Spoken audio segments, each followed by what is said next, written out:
사도신경으로 신앙고백 드립니다. 나는 전능하신 아버지 하나님 천재 창조주를 믿습니다. 나는 그의 유일하신 아들 우리 주 예수 그리스도를 믿습니다.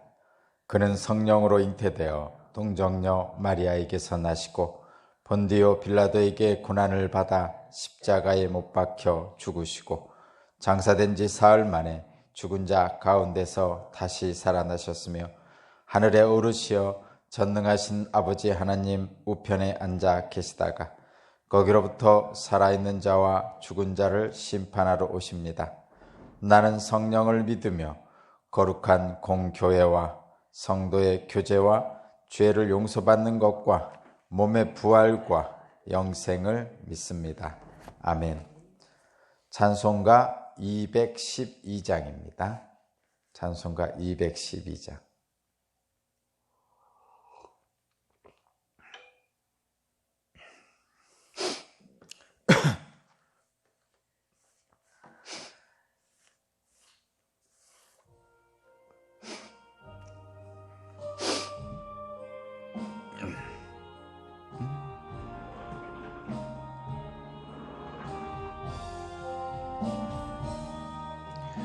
겸손히 주를 섬길 때 괴로운 일이 많으나 구주여 내게 힘주사 잘 감당하게 하소서. 인자한 말을 가지고 사람을 강화시키어 갈 길을 이래 우리를 잘 인도하게 하소서.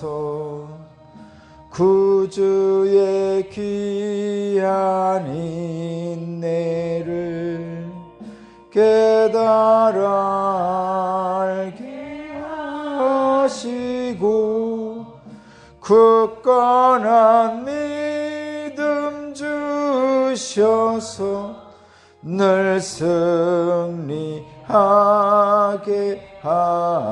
하소서.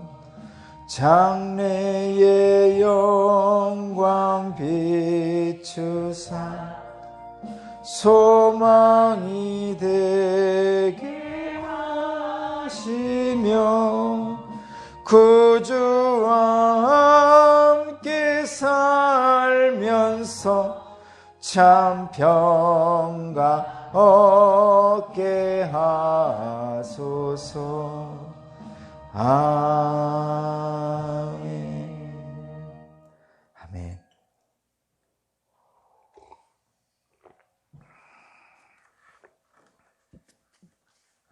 오늘 주시는 하나님 말씀은 예레미야 38장 14절에서 28절입니다. 예레미야 38장 14절에서 28절까지 말씀을 제가 봉독하겠습니다. 시드기야 왕은 사람을 보내어서 예언자 예레미야를 주님의 성전 셋째 문 어귀로 데려왔다. 그리고 왕은 예레미야에게 말하였다. 내가 그대에게 한 가지를 묻겠으니 아무것도 나에게 숨기지 마시오. 그러자 예레미야가 시드기야에게 답하였다. 제가 만일 숨김없이 말씀드린다면 임금님께서는 저를 죽이실 것입니다. 또 제가 임금님께 말씀을 드려도 임금님께서는 저의 말을 들어주시지 않을 것입니다. 시드기야 왕은 예레미야에게 이렇게 은밀히 맹세하였다. 우리에게 목숨을 주신 주님의 살아계심을 두고 맹세하오. 나는 그대를 죽이지도 않고 그대의 목숨을 노리는 저 사람들의 손에 넘겨주지도 않겠소. 그러자 예레미야가 시드기야에게 말하였다. 주 만군의 하나님 이스라엘의 하나님께서 임금님에게 이렇게 말씀하십니다. 너는 바벨로니아 왕의 고관들에게 항복하여야 한다. 그러면 너는 너의 목숨을 구하고 이 도성은 불에 타지 않을 것이다. 그리고 너와 너의 집안이 모두 살아남게 될 것이다. 그러나 내가 바벨로니아 왕의 고관들에게 항복하지 않으면 이 도성이 바벨로니아 군대의 손아귀에 들어가고 그들은 이 도성에 불을 지를 것이고 너는 그들의 손에서 벗어날 수가 없을 것이다. 그런데도 시드기야 왕은 예레미야에게 이렇게 대답하였다. 나는 바벨로니아 군대에게 투항한 유다 사람들이 두렵소. 바벨로니아 군대가 나를 그들의 손에 넘겨주면 그들이 나를 학대할지도 모르지 않소. 예레미야가 말하였다. 그들의 손에 넘어가지 않을 것입니다. 부디 제가 임금님께 전하여드린 주님의 말씀에 순종하십시오. 그래야 주님께서 형통하시고 임금님의 목숨도 구하실 것입니다. 그러나 임금님께서 항복하기를 거부하시면 주님께서 저에게 보여주신 일들이 그대로 일어날 것입니다. 보십시오. 유다의 왕궁에 남아있는 여인들이 모두 바벨로니아 왕의 고관들에게로 끌려가면서 이렇게 탄식할 것입니다. 믿던 도끼에 발 찍혔다. 친구들이 너를 속이고 멋대로 하다가 내가 진창에 빠지니 너를 버리고 떠났다. 임금님의 모든 아내와 자녀들도 바벨로니아 군대에 끌려갈 것이고 임금님께서도 그들의 손에서 벗어나지 못하고 바벨로니아 왕의 손에 붙잡히실 것입니다. 그리고 이 도성도 불에 타버릴 것입니다. 그런데도 시드기야는 예레미야에게 이렇게 말하는 것이었다. 이런 이야기를 아무에게도 발설하지 마시오. 그렇지 않으면 그대는 목숨을 부지하지 못할 것이오.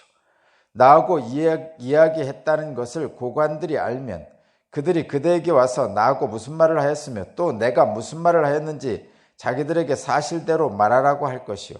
그들이 그대를 죽이지 않겠다고 하면서 아무것도 숨기지 말고 말하라고 할 것이요. 그러면 그대가 요나단의 집으로 돌아가면 죽게 될 터이니 그곳으로 돌려보내지 말아달라고 임금님에게 간청하였다고만 대답하시오. 과연 고관들이 모두 예레미야에게 와서 물어보았다. 그때 예레미야는 왕이 자기에게 명령한 그 말대로만 그들에게 대답하였다. 그 이야기의 내용은 전혀 탄론하지 않았고 대신들은 예레미야에게 더 이상 할 말이 없었다. 이렇게 해서 예레미야는 예루살렘이 함락하는 날까지 그네의 뜰 안에 머물러 있게 되었다. 아멘.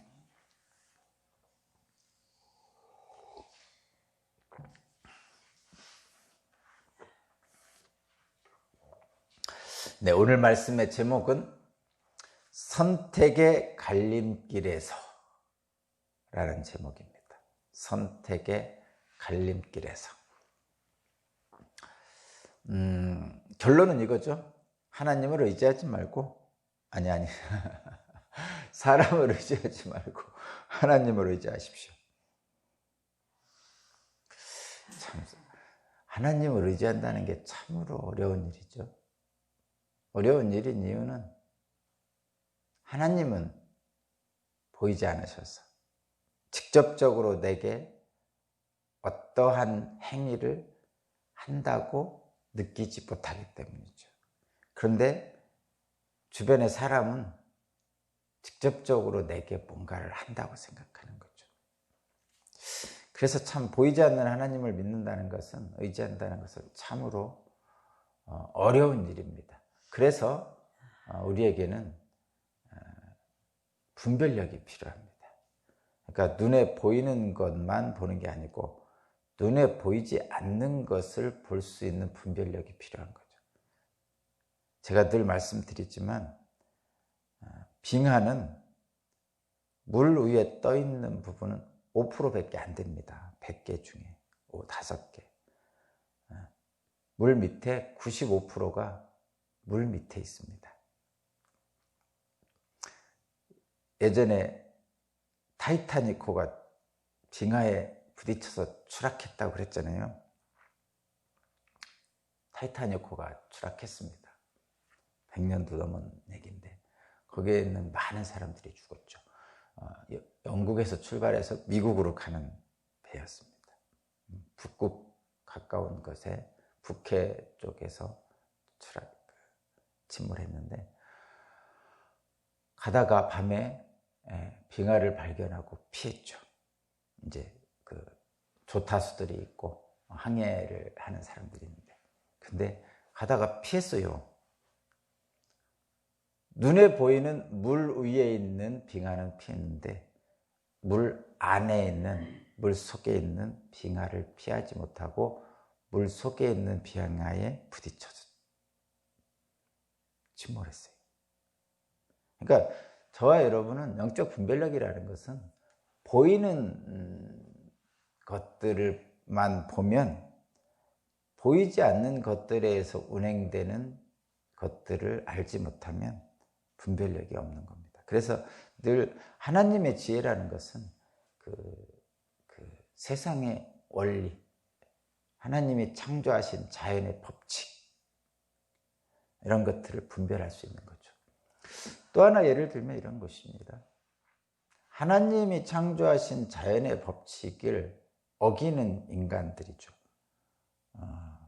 요즘 기후 변화 때문에 엄청난 일들을 많이 겪고 있죠. 전 세계적으로 불이 많이 났잖아요. 저쪽 그 동남아 쪽, 인도네시아 쪽에서 불이 엄청 났었고, 브라질 아마존강 쪽에서 불이 엄청 났었고, 미국의 캘리포니아 쪽에서는 또 매년 엄청난 불이 나죠. 그것뿐입니까? 태풍, 우리나라 쪽에서는 태풍, 미국 쪽에서는 허리케인,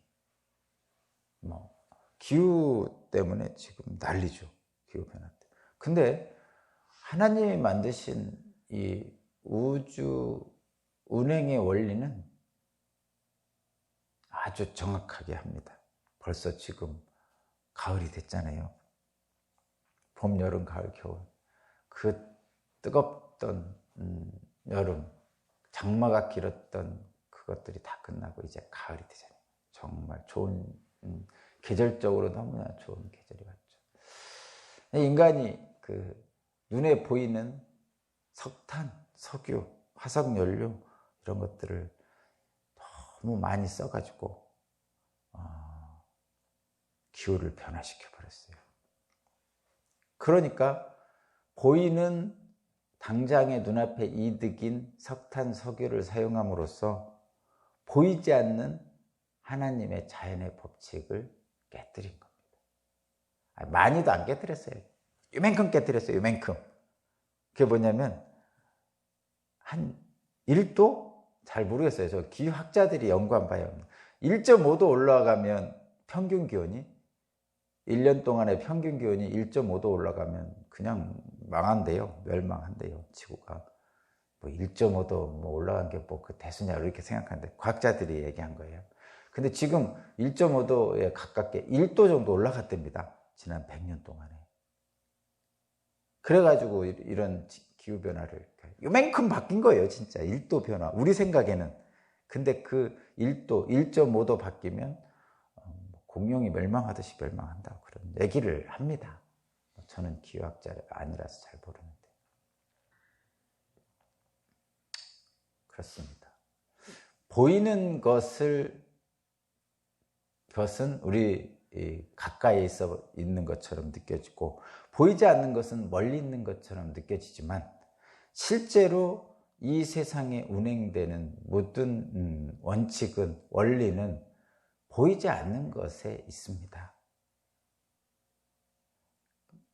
빙하가 95%가 물 속에 있고 5%가 물 밖에 있습니다. 그리고 95%인 보이지 않는 빙하에 의해서 타이타닉은 침몰합니다. 자, 저와 여러분이 사람을 의지하지 말고 왜 자꾸 하나님을 의지하라고 그러냐? 그런 얘기입니다. 영적 분별력이. 오늘 선택의 갈림길에서라는 제목입니다. 하나님의 뜻을 예레미야가 계속 말씀을 전했습니다. 뭐라고 말씀을 전했죠? 바벨론에게 항복하며 살겠지만 그렇지 않으면 멸망할 것이다. 이렇게 계속 전했어요. 일관되게 했습니다. 그런데 거짓 선지자들은 그렇지 않다. 하나님이 지켜주셔서 절대로 바벨론이 멸망하지 않을 것이다. 이렇게 얘기를 했단 말이에요. 그런데 실제로는 바벨론이 쳐들어와서 엄청난 고초를 겪었습니다. 그러자 거짓 선지자들은 거짓말이 들통나니까 어느새 사라져 버렸어요.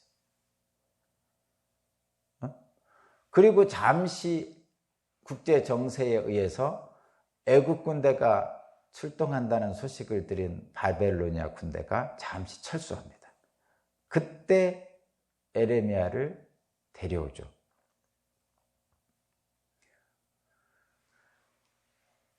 근데 시드기야 왕이 보니까 잠시 철수했던 바벨론 군대가 다시 쳐들어온다는 소식이 들려옵니다. 이건 첩보에서 들린 거겠죠. 군대 첩보에서 그런 걸 보게 됩니다. 다시 오고 있다는 소식을 듣게 됩니다. 그러자 이 시드기야 왕은 바빠졌죠. 또다시 위기에 처하자 거짓 예언자들은 다 사라졌으니까 이제는 예레미야를 다시 불러드립니다. 그리고 하나님 뜻을 묻습니다. 그러니까 보이지 않는 하나님의 뜻을 알고자 하는 거죠. 시드기야 왕이. 이것은 참으로 현명했습니다. 이 상태는. 예레미야는 또 얘기하죠. 일관되게 얘기합니다. 하나님 뜻을 일관되게 얘기합니다. 한번 볼까요? 17, 18절. 시드기야 왕이 은밀히 불러서 물어보니까 예레미야가 이렇게 대답합니다. 17, 18절 제가 읽겠습니다. 그러자 예레미야가 시드기야에게 말하였다. 주 만군의 하나님 이스라엘 하나님께서 임금님께 이렇게 말씀하십니다. 너는 바벨로니아 왕의 고관들에게 항복하여야 한다. 그러면 너는 너의 목숨을 구하고 이 도성은 불에 타지 않을 것이다. 그리고 너와 너의 집안이 모두 살아남게 될 것이다. 그러나 내가 바벨로니아 왕의 고관들에게 항복하지 않으면 이 도성이 바벨로니아 군대의 손아귀에 들어가고 그들은 이 도성에 불을 지를 것이고 너는 그들의 손에서 벗어날 수가 없을 것이다. 아멘. 이렇게 일관되게 얘기했죠. 그런데 왕은, 이 시드기야 왕은 선뜻 이 말을 따르지 못합니다. 따르지 못하는 이유가 19절에 있습니다. 19절. 제가 읽어볼게요. 19절. 그런데도 시드기야 왕은 예레미야에게 이렇게 대답하였다. 나는 바벨로니아 군대에게 투항한 유다 사람들이 두렵소. 바벨로니아 군대가 나를 그들의 손에 넘겨주면 그들이 나를 학대할지도 모르지 않소.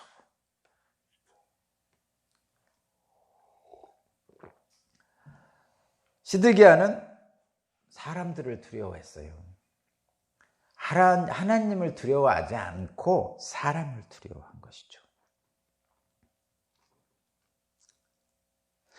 선택의 갈림길에서 하나님 말씀을 듣고도 결단하지 못하는 것은 하나님을 두려워하기보다는 사람을 두려워하는 거죠. 당장 눈앞에 보이는 게 무서운 거예요. 저와 여러분도 마찬가지죠. 하나님 말씀을 분명히 들었습니다. 분명히 말씀이라고 생각하고 말씀이 들렸습니다. 근데 하나님 말씀을 결단하지 못하고 주저하는 것은 사람이 두렵기 때문에. 그리고 사람은 바로 눈앞에 있고 하나님은 멀리 계시기 때문입니다. 사람을 두려워한다는 것은 그래서 결론은 뭐냐? 하나님을 온전하게 신뢰하지 못하는 겁니다. 하나님을 온전하게 신뢰하지 못하는 거죠. 예레미야가 다시 이렇게 얘기합니다. 20절입니다. 20절.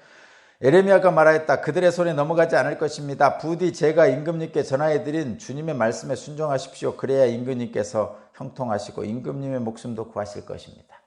분명하게 예레미야는 이렇게 말하죠. 하나님 말씀을 전합니다.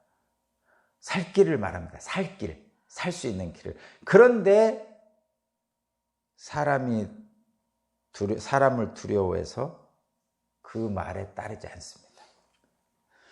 여전히 하나님 말씀대로 행할 것을 주저하는 거죠. 주저합니다. 근데 모든 인간이 그렇습니다. 저와 여러분도. 저도 그렇고 여러분도 마찬가지입니다. 이 시드기야 왕이 바보 같지만 실제로 어떤 선택의 기로에 놓이면요, 선택의 갈림길에 놓이면요, 실제로 하나님보단 사람을 선택합니다. 그것이 우리 인간들의 연약한 부분이죠. 그래서 영적 분별력, 성령의 인도하심을 받는다는 것이 중요합니다. 그래서 말씀을 자주 접하고 계속적으로 하나님의 뜻이 무엇인지를 아는 것이 중요합니다. 그래서 편견과 선입견을 갖지 않는 것이 중요합니다. 그래서 내 생각에 완고하게 빠져있지 않는 것이 중요합니다. 하나님 말씀을 빙자해서 내 생각을 자꾸 하나님 뜻이라고 주장하지 않는 것이 중요합니다. 어제 하나님이 왼쪽으로 가라 했어도 오늘은 오른쪽으로 가라 하실 수 있는 겁니다. 신앙생활 50년 했는데 내가 50년 동안 살아온 길이 왼쪽으로 가는 길이었다. 근데 오늘은 오른쪽으로 가라 하실 수도 있는 겁니다. 그것이 영적 민감성이고 영적 분별력입니다. 선입견과 완고함, 내가 그동안 믿어왔던 것을 내 생각을 믿지 말고 하나님을 두려워해야 됩니다. 왜 못할까요? 사람을 두려워하기 때문이죠. 사람을 두려워하는 것은 하나님을 믿지 못하는 거죠. 여기엔 두 가지가 딱 있습니다. 첫 번째는 하나님에 대한 믿음이 없는 거죠. 하나님 말씀대로 행하지 못하는 것은 하나님에 대한 믿음이 없는 겁니다. 단순합니다, 여러분. 왜 교회를 나와도 하나님 말씀대로 행하지 못할까요? 하나님에 대한 믿음이 부족한 거죠. 없다고 얘기하기엔 좀 너무 가혹하고 부족한데 사실은 없는 거죠. 부족한데 왜 그렇기 때문에 하나님 말씀을 듣고도 그대로 행하지 못하는 거죠. 이런 겁니다, 여러분. 하나님에 대한 믿음이 없기 때문에 지금 고관들이 다 친애굽파들이에요. 요 당시에 친애굽파들이 득세를 하고 있었어요. 그래서 바벨론하고는 전쟁하자고 그러고 애굽에 의지하자고 하는 고관들이 많았단 말이죠. 그런 고관들의 앞에서 시드기야 왕이 항복하자는 말을 할 수가 없는 거예요. 하나님에 대한 믿음이 부족한 거죠. 하나님에 대한 믿음이 분명하면 고관들 앞에서도 담대하게 얘기했겠죠. 못한 겁니다. 그들 앞에서 친애굽의 입장에 있는 고관들 앞에서 자신이 바벨론 왕에게 항복해야 또 말할 용기가 없는 거예요. 담대하게 하나님이 이렇게 말씀하셨다고 얘기할 용기가 없는 거죠. 담대함이 없는 거예요. 한마디로 얘기해서 믿음이 부족한 거죠. 사람들이 더 무서운 거예요. 고관들이 더 무서운 거예요. 그래서 심지어는 24절 이후에 보면 시드기야 왕이 에레미야에게 고관들에게 거짓말하라고 시키잖아요. 그 순간을 모면하려고 그러는 거죠. 그리고 또 한편에는 하나님에 대한 믿음이 없는 대신에 또 한편으로는 뭐냐? 일말의 기대를 갖고 있는 거예요. 누구에게? 사람에게. 어떤 사람? 애굽에게. 애굽이 도와줄 거야. 이렇게. 애굽이 도와줄 거야. 애굽이 도와줘서 바벨론의 손에서 건져줄 거야. 왜? 어떻게? 지난번에도 바벨론이 예루살렘 포위하고 있을 때 애굽의 군대가 출동하니까 바벨론이 포위를 풀고 철수했지 않느냐? 그런 거예요. 그게 그 헛된 기대입니다. 사람에 대한 헛된 기대. 첫 번째는 담대한 믿음이 부족한 거고, 두 번째는 사람 애굽에 대한 헛된 기대를 가지고 있었어요. 이 시드기야 왕. 그래서 하나님의 말씀을 듣고도 그대로 행하지 못합니다. 오늘 말씀의 제목이 선택의 갈림길에서입니다. 위기의 순간에 처하면 저와 여러분은, 우리는 여러 가지 경우의 수를 생각합니다. 그리고 어떤 것이 최선의 선택일지를 저울질합니다. 계산해보죠. 그런데 어떤 게 최선인지 잘 결정하기가 어렵습니다, 여러분. 선택이라는 게 정말 어렵죠? 짜장면, 짬뽕 선택하기도 어렵습니다. 그럴 때 여러분, 제가 분명하게 여러분에게 말씀드립니다. 잘 모르겠으면 그냥 하나님 택하십시오. 잘 모르겠으면 그냥 하나님 택하십시오. 이것저것 저울질 해봤자 뾰족한 수가 없다 싶으면 그냥 단순하게 하나님 말씀대로 순종하십시오. 어떻게? 하나님 말씀이 뭐예요? 이때 정의와 공평이 강같이 흐르는 거예요. 정의와 공평이 강같이 흐르게 하는 말씀을 따르면 됩니다. 그것이 선택의 갈림길에서 최선의 선택이고, 그렇게 할 수 있는 사람들이 영적 분별력이 있는 성령에 이끌림 받는 사람들입니다. 저와 여러분이 그렇게 하셔서 오늘 또 주님의 은총 아래 승리하시기 바랍니다. 기도드립니다. 하나님 감사합니다. 제 욕심과 제 뜻이 아니라 오직 하나님의 뜻이 나의 삶과 내가 속한 교회 공동체 가운데 이루어지기를 원합니다. 성령님 함께해 주옵소서. 감사드리며 예수 그리스도 이름으로 기도합니다. 아멘. 주님 감사합니다. 212장 찬양 드리고 기도드리겠습니다.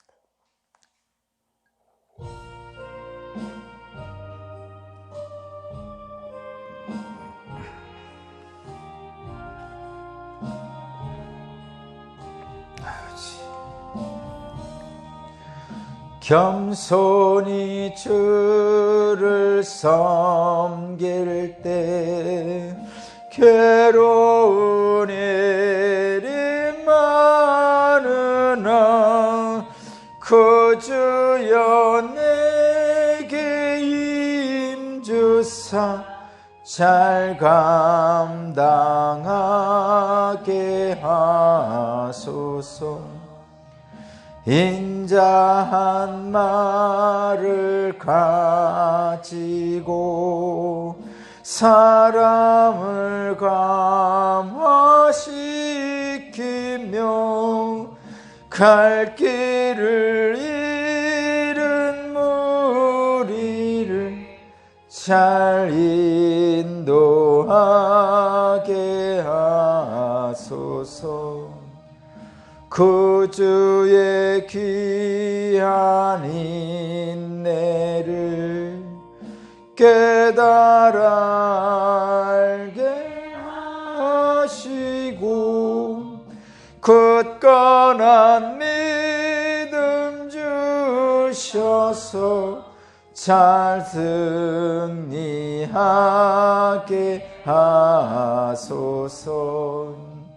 장래의 영광 비추사 소망이 되게 하시고 그 주와 함께 살면서 참 평강 얻게 하소서. 네, 오늘 말씀을 생각하면서 기도하기로 합니다. 선택의 갈림길에서 하나님을 선택할 수 있도록 오늘도 주님 나를 돌보아 주옵소서. 우리 오산교회 교우들을 돌보아 주옵소서. 우리 나라와 민족을 돌보아 주옵소서. 간절히 원하는 마음을 가지고 기도드립니다. 기도드리겠습니다. 은혜와 자비가 풍성하신 하나님 아버지 감사합니다.